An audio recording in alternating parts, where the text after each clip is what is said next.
en esta mañana.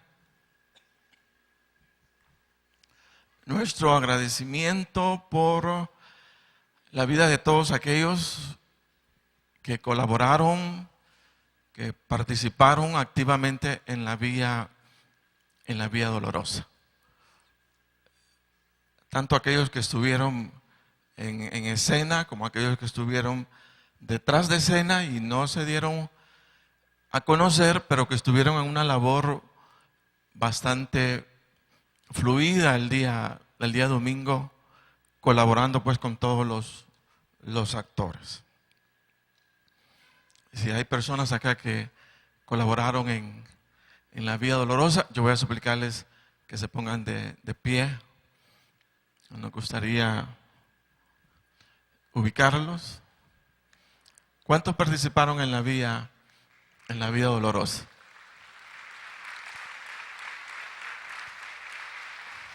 Gracias, hermanos. Una buenísima labor que ustedes hicieron. Que el Señor les bendiga. Que el Señor les recompense todo su tiempo invertido en esa obra. Cada una de las presentaciones hicieron su impacto debido. Y creemos que fue todo un éxito. La vía dolorosa del 2014, pues el Señor se glorificó y pudimos ver y percibir pues al Señor obrando a través de dicha obra. Que el Señor les bendiga, que el Señor les recompense y pues nos preparamos para el 2015 para nuevamente presentar como iglesia esa obra tan bonita como es la vía dolorosa. Yo quisiera que abrieran sus Biblias y vayamos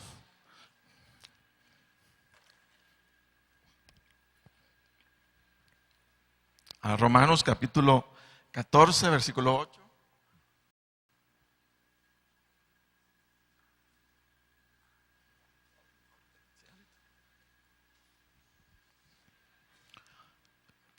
Este es un versículo de la palabra de Dios que tiene también su inspiración instrumental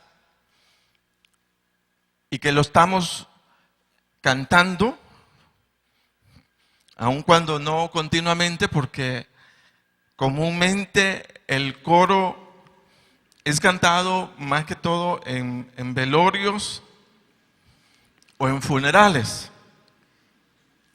Pero la verdad que encierra dicho versículo es sumamente importante recordarla en esta mañana, porque se enfatiza la soberanía, la autoridad, el señorío de nuestro Señor Jesucristo.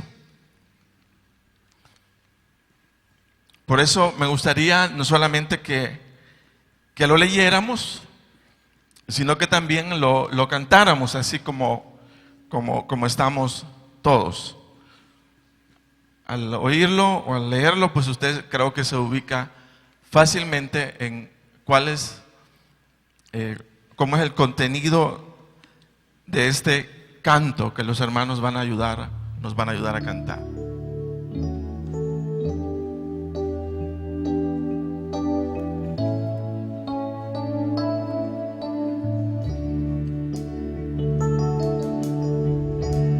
Y si vivimos,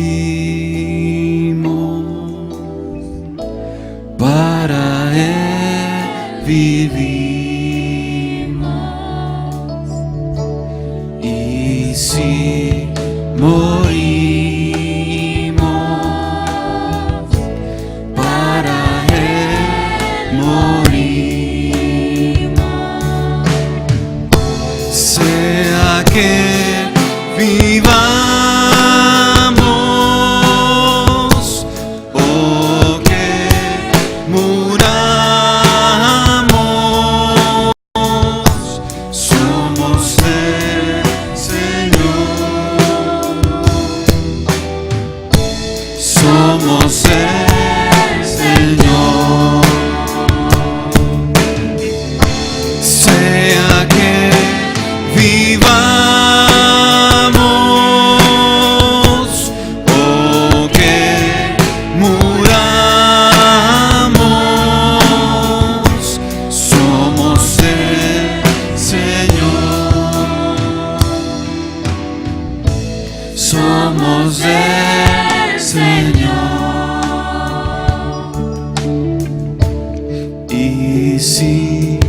vivimos, para Él vivimos, y si morimos, para Él morimos, sea que vivamos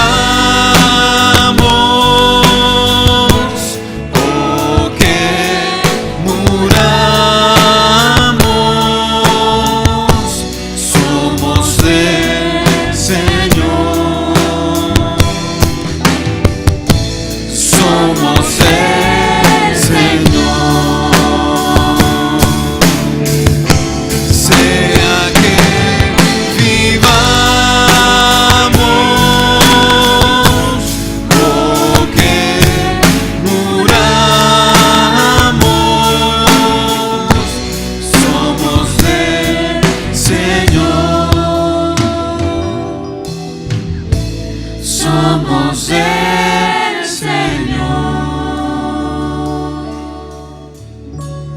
Bueno, no estamos tratando de profetizarle a nadie cómo va a ser su velorio. Aun cuando a lo mejor se canta ese coro. Gracias, hermanos. Pero el énfasis, o más bien el propósito, es que recordáramos pues palabras tan memorables del apóstol Pablo, sobre todo, repito, hablando de la soberanía, de la autoridad, del señorío del Señor Jesucristo sobre la vida de los creyentes, sobre la vida de los hijos de Dios. Cualquiera sea la circunstancia, el énfasis del coro dice: somos del Señor. Y todos sabemos que en las manos de nuestro Dios está nuestro destino. Y sea que vivamos, o sea que muramos, somos del Señor. Amén.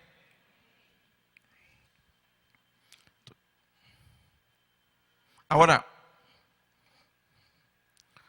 cuando cantamos y decimos que somos del Señor, o más bien yo quiero preguntar, ¿cuántos se consideran que son del Señor? ¿Somos del Señor? ¿Sí? Amén. Cuando cantamos y decimos que somos del Señor, hago una pregunta: ¿tendríamos la capacidad no solo de cantar, sino de preguntarnos si verdaderamente somos del Señor?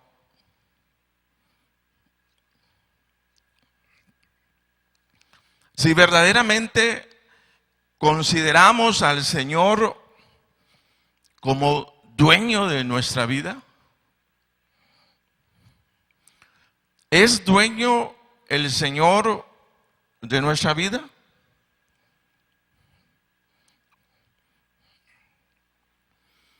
¿Es dueño el Señor de mi vida? ¿Percibirá el Señor nuestra disposición a ser gobernados por Él?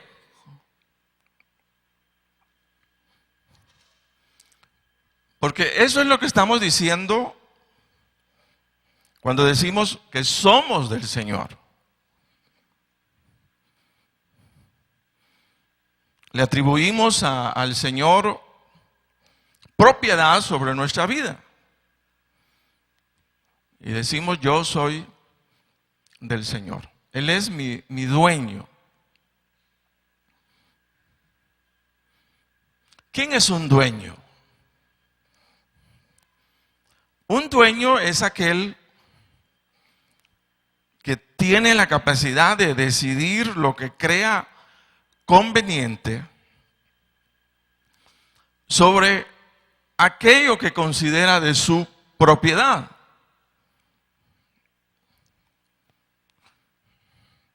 ¿Cuántos han tenido la experiencia de alquilar una casa? Cuando uno alquila una casa, firmamos un contrato.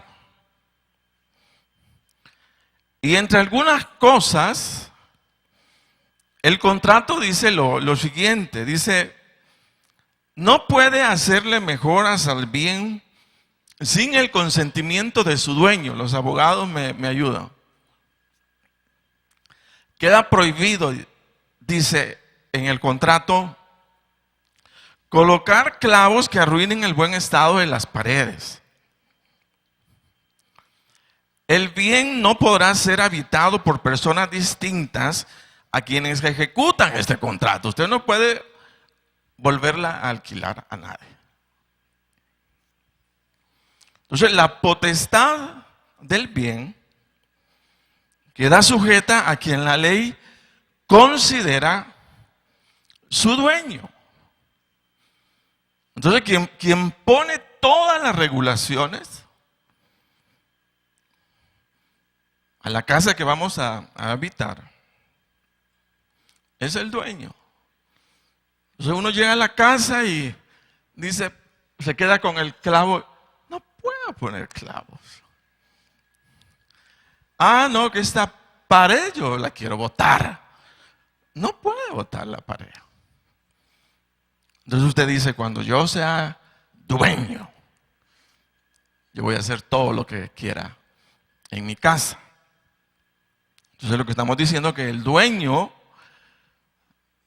tiene autoridad, tiene todo el poder para decidir lo que crea conveniente sobre el bien que cataloga como de su propiedad. Reconocer al Señor Jesucristo como dueño de nuestra vida, fíjese, implica el estar dispuesto a renunciar a una vida independiente, en donde yo elijo qué hacer con mi vida, para tomar como propio o propia la voluntad del que considero es el dueño de mi vida, en este caso, el Señor.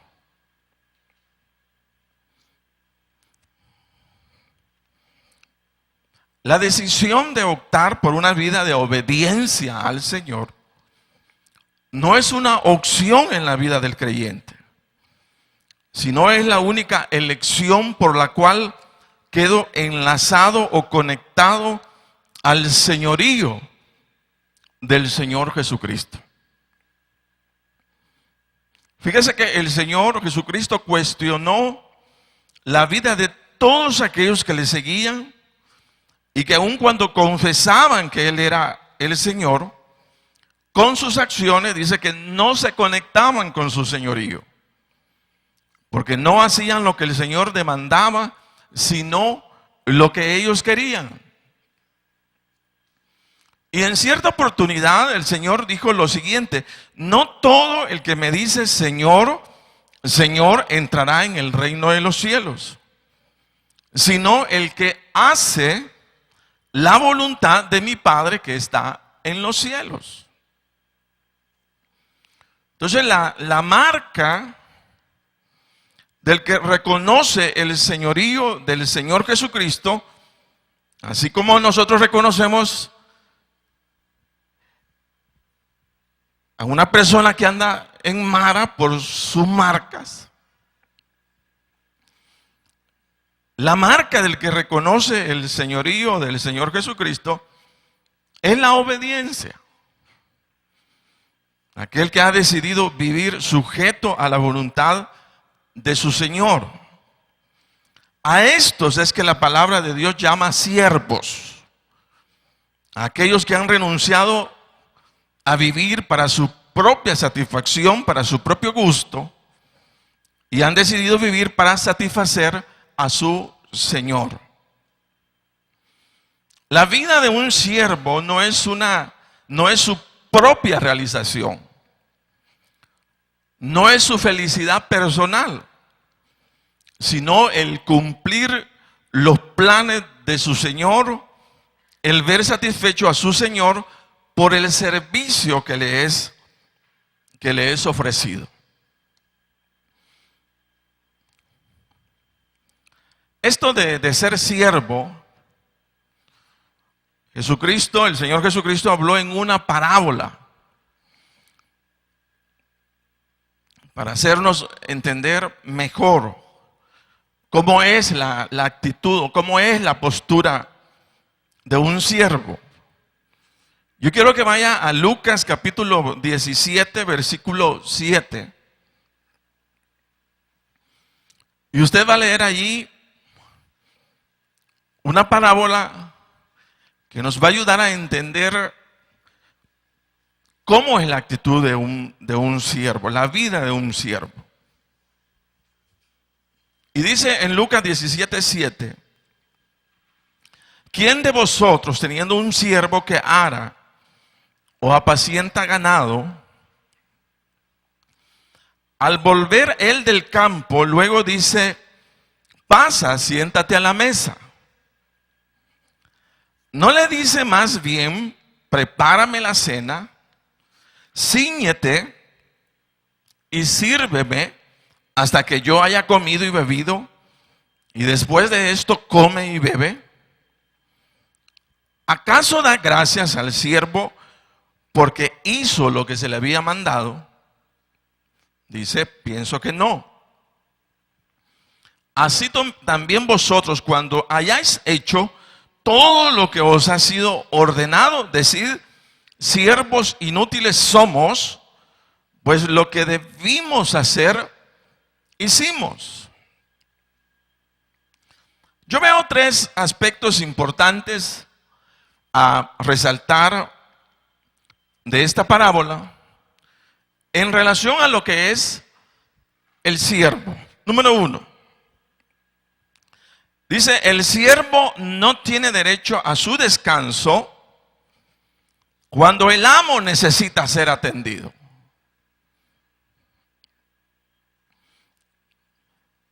Dice, ¿quién de vosotros, teniendo un siervo que ara y apacienta ganado, al volver él del campo, sudado, trabajado, dice, no le dice, pasa, siéntate, descansa, sino le dice, prepárame la mesa, cíñete y sírveme? Entonces, una de las cosas que caracterizan a un siervo, según esta palabra, es que el siervo no tiene derecho a su descanso cuando el amo necesita ser atendido. Y aun cuando venga del trabajo, su prioridad es el servicio a su Señor. En otras palabras, el amo nunca dice al siervo, ¿estás cansado?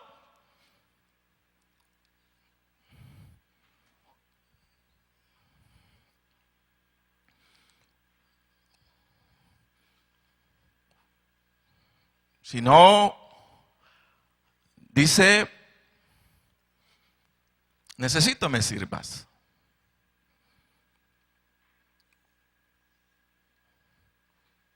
Y no estima los cuidados para preguntar si se cansó o no se cansó de lo que había hecho anteriormente.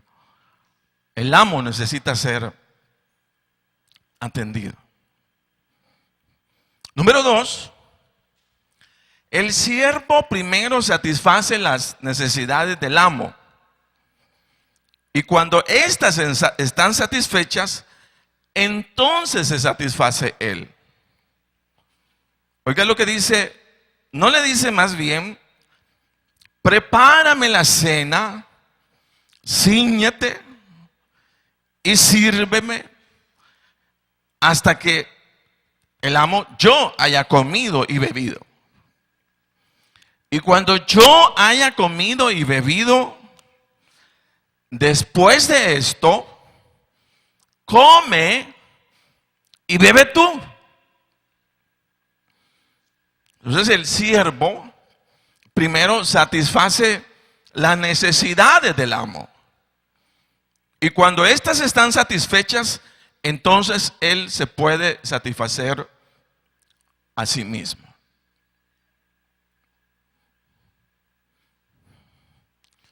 Otra cosa que veo en este pasaje es que el siervo no tiene por qué recibir agradecimiento por el servicio que hace a su amo.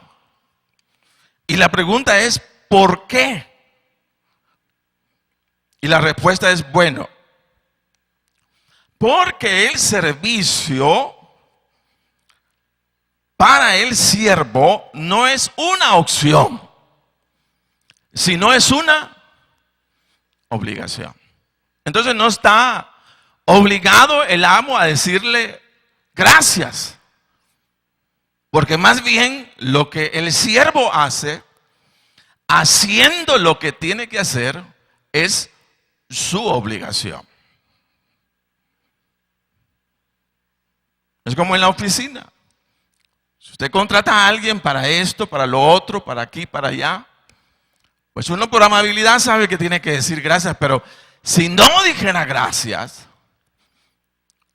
es su responsabilidad, la responsabilidad de la persona hacer aquello para lo cual fue contratado.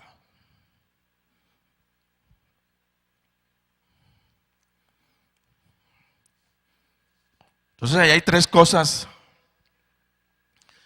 importantes respecto a un siervo. El siervo, el amo no cuida el tiempo de descanso del siervo. El siervo primero vela por las necesidades de su amo y luego se sirve él. Y luego el siervo no tiene por qué esperar las gracias de su amo, porque es su obligación servirle.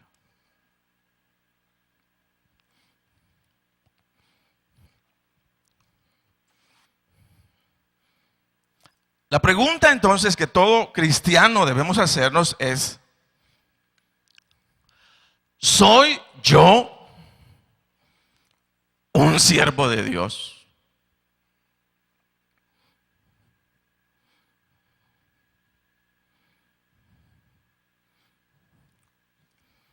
¿Estoy dedicado completamente al servicio de mi Señor? ¿No reparo en mi descanso? Primero satisfago las necesidades de Él.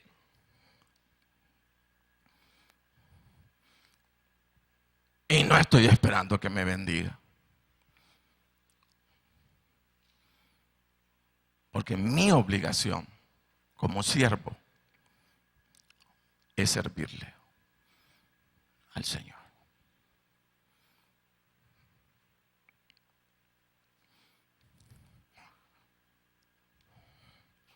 ¿Soy yo un siervo de Dios?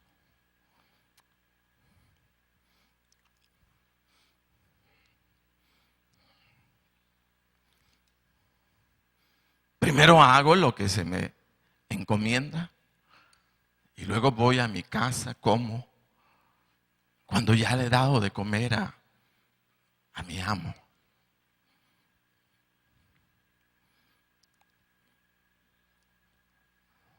No medito en mi descanso, solo estoy claro que mi Señor ha sido satisfecho en sus demandas. Entonces, ¿soy yo un siervo de Dios? ¿Soy yo un cristiano porque he renunciado a vivir para mi propia satisfacción? ¿Soy yo un cristiano convencido que lo más grande, óigase bien, en este mundo es ser un siervo de Dios? ¿Es servir al Señor? ¿O estoy perdido en mi enfoque manejando más bien una mentalidad de amo que de siervo?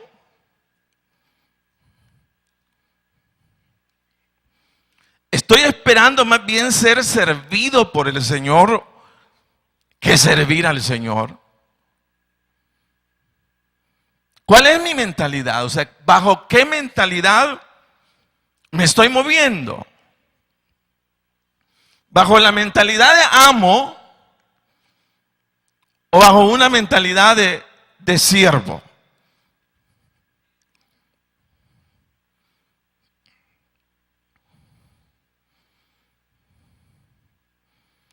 Entonces yo necesito responderme a esta inquietud personal, particular. ¿Qué soy yo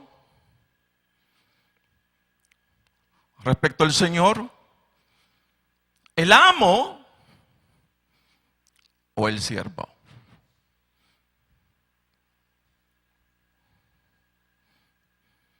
Necesito responderme a esta interrogante, porque si no tengo una respuesta a esta interrogante, mi vida no tiene anclas seguras, no tiene fundamentos firmes, porque a lo mejor tenga salvación, pero no dirección, porque no estoy reconociendo el señorío o la autoridad que el Señor y su palabra representan para mi vida.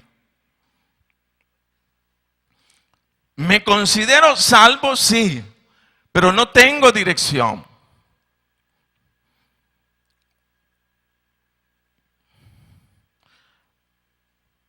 Porque no he anclado mi vida en el señorío del Señor Jesucristo. No existen cristianos con la opción de vivir de manera independiente. Solo se es cristiano cuando se ha decidido vivir sujeto a la voluntad del Señor. El apóstol Pablo, si queremos tomar la vida de él, nunca insinuó el practicar una vida independiente, pero sí se ocupó que se entendiera que su vida dependía del Señor. El apóstol Pablo nunca manejó una mentalidad de hombre independiente, ni mucho menos de amo, sino una mentalidad de siervo dispuesto a obedecer a su Señor.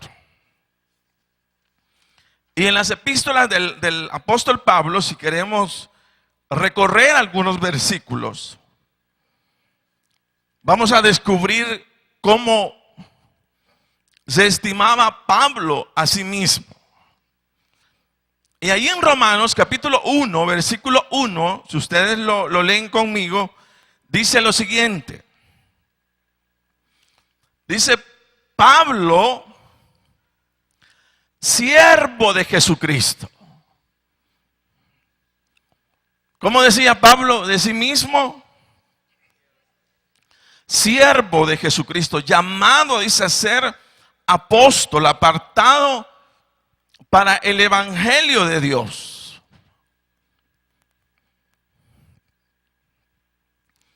Entonces no se decía el hijo querido de papá. Pablo decía de sí mismo: soy un siervo de Dios. En 1 Corintios 4:1, Pablo nuevamente dice: así pues, téngannos los hombres como servidores de Cristo y administradores de los misterios de Dios. Entonces nuevamente, la imagen que Pablo busca trasladar es la de alguien que sirve al Señor, de un siervo de Dios.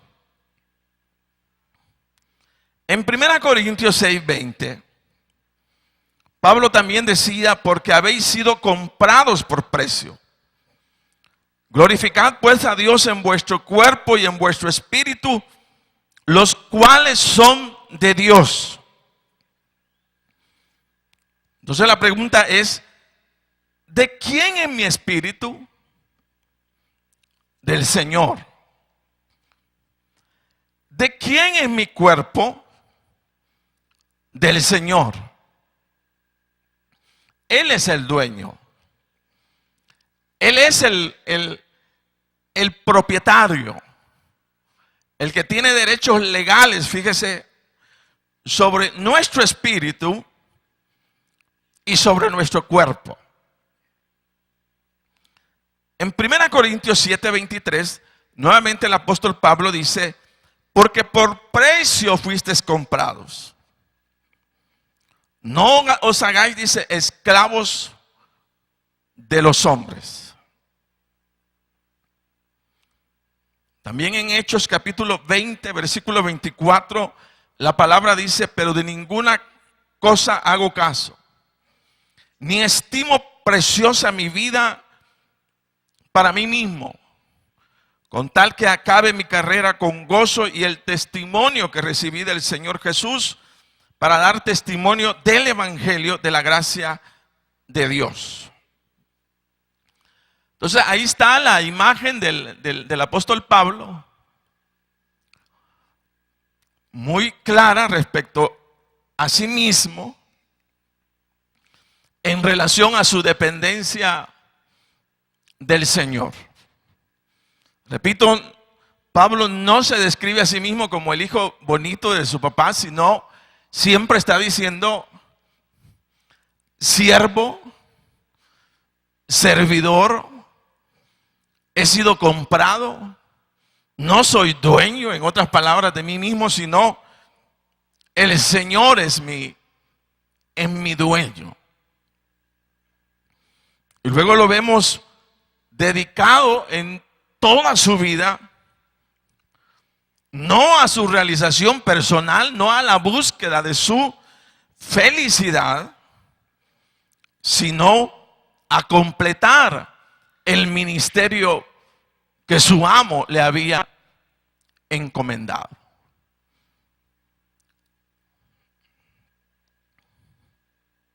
Entonces, convertirnos al Señor Jesucristo nunca debe de entenderse como el llamado a una vida libre de toda restricción.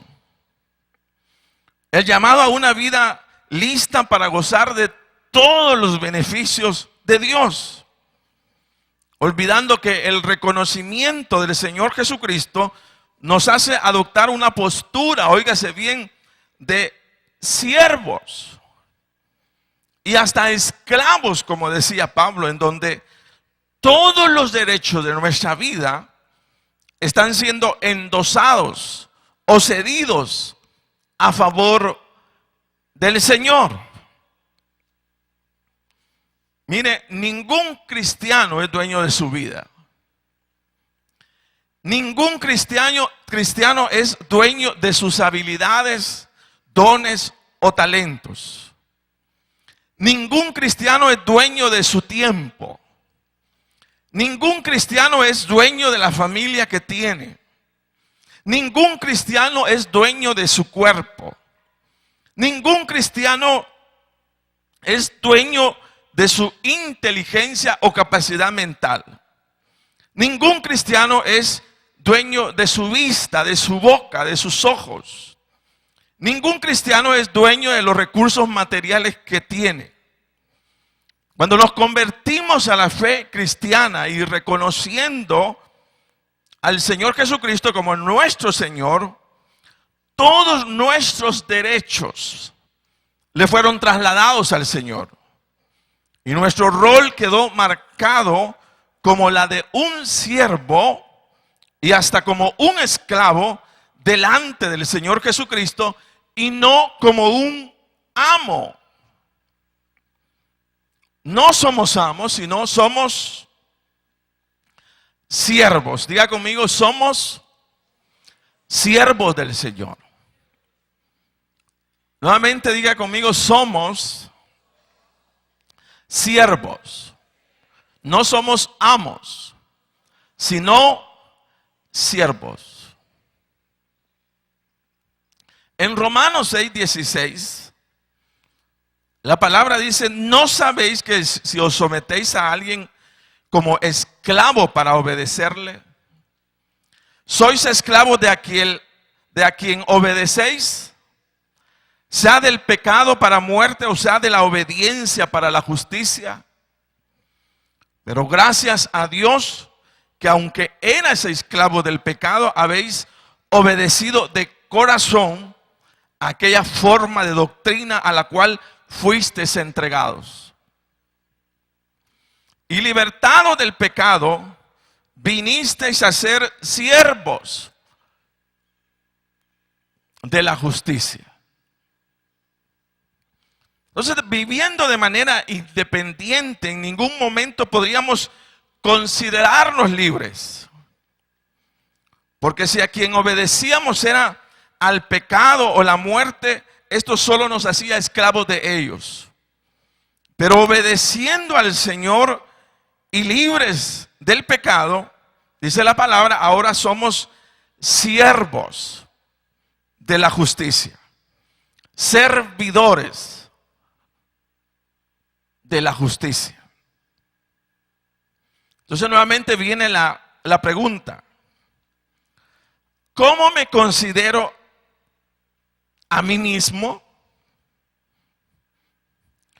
Un creyente plenamente convencido de mi rol de siervo delante del Señor. ¿Quién soy? ¿Qué soy? En otras palabras, entender que en esta vida no vinimos para mandar. Existimos para obedecer a aquel que dio su vida por nosotros en la cruz.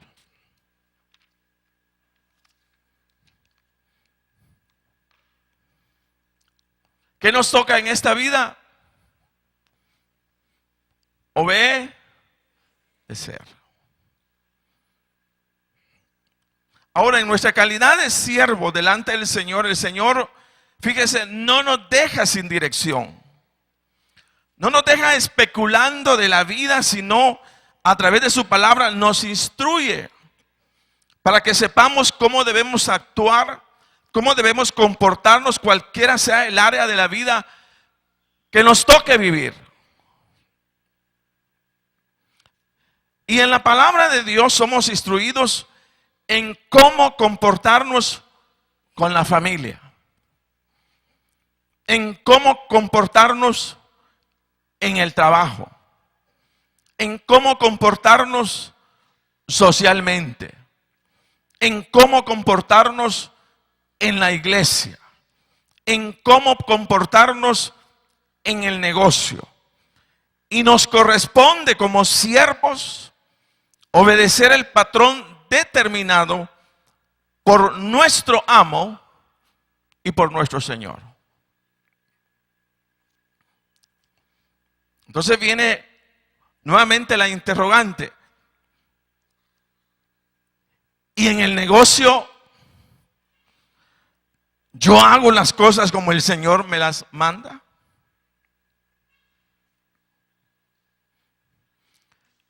¿Y en la familia, cómo es el trato con mi familia? ¿Y en la iglesia, cómo es mi actitud en la iglesia? ¿Cómo es? Muchas veces nosotros decimos: estoy confundido. Pero la palabra es bien clara en relación a lo que tenemos que hacer. Lo que muchas veces nos cuesta es implementar aquello que ya está determinado.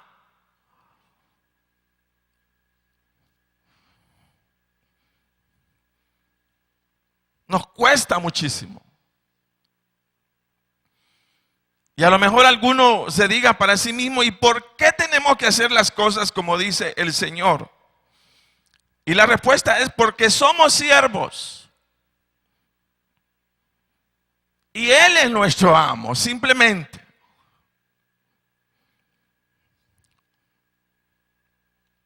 ¿Quién es nuestro amo? El Señor. ¿Por qué tenemos que hacer las cosas de esa manera? Porque Él es el amo. Tenemos que hacer las cosas así porque Él las determinó así. Somos siervos y no amos. El Señor no está comprometido con nadie en llevar adelante sus sueños personales.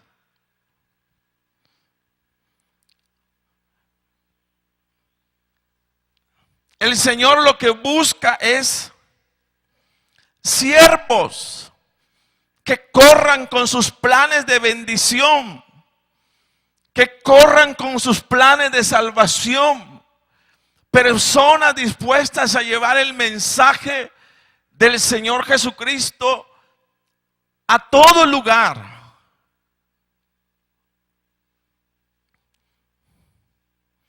Eso es lo que anda buscando el Señor, siervos,